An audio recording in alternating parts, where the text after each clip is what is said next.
Today I'm creating 2 cards from just one panel.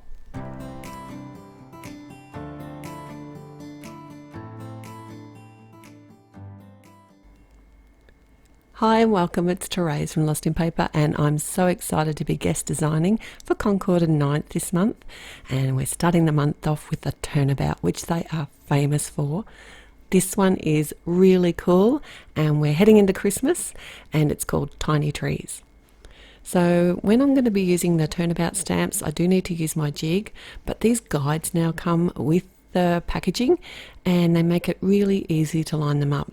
So simply just align the stamp up with the back of the stamp facing upwards, and then once I've got that aligned, I can use the diagonal cross lines to line it up with the diagonal cross lines on my jig in my MISTI.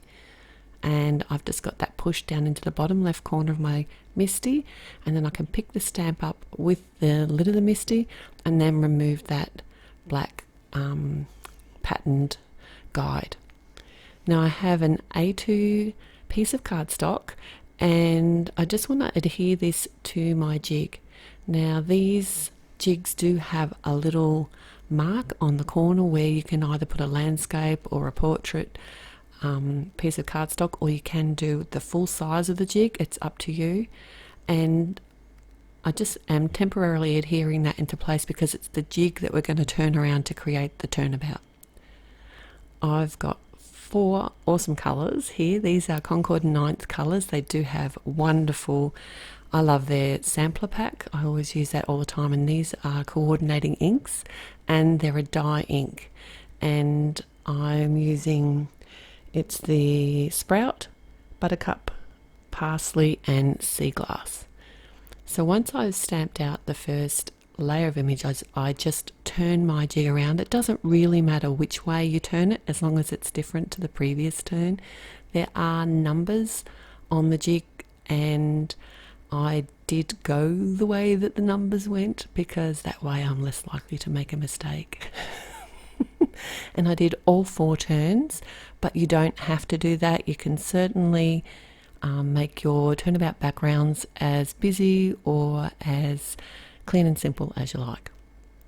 Now I'm using one of the sentiments out of the set and heat embossing that on some black cardstock with some white embossing powder, and then I decided it looked fun if I did die cut that out with a circle die, just to add a little bit of an element to the card, because I'm creating 2 really clean and simple cards out of this one panel, and I'll show you how I'm going to do that now.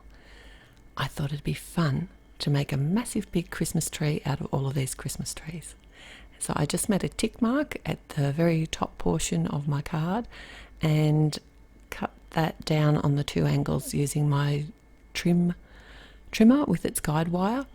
And then I thought it'd be great to have like a 2-tone background, and I've used some of the peacock and some of the parsley cardstock, which is from that sampler pack that I was telling you about that I love and just use all the time.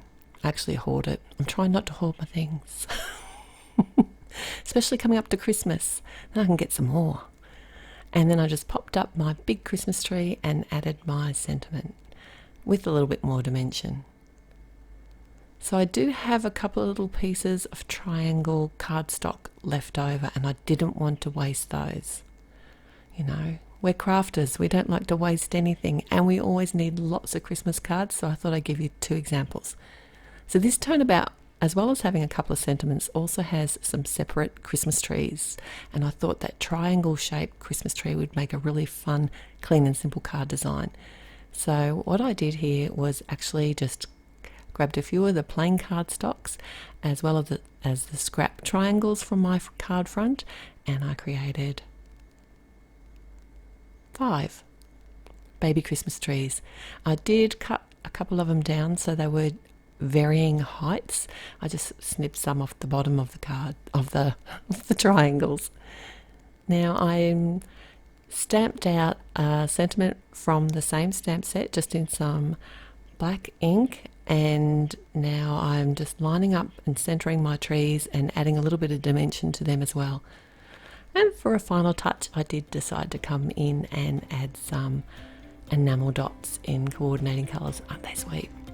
I do hope that you enjoyed today's video, and if you did, I'd love it if you give me a thumbs up to let me know that you did. And also, if you haven't already, it'd be great if you could subscribe to the channel. I appreciate every visit that you make here. Until next time, happy paper crafting!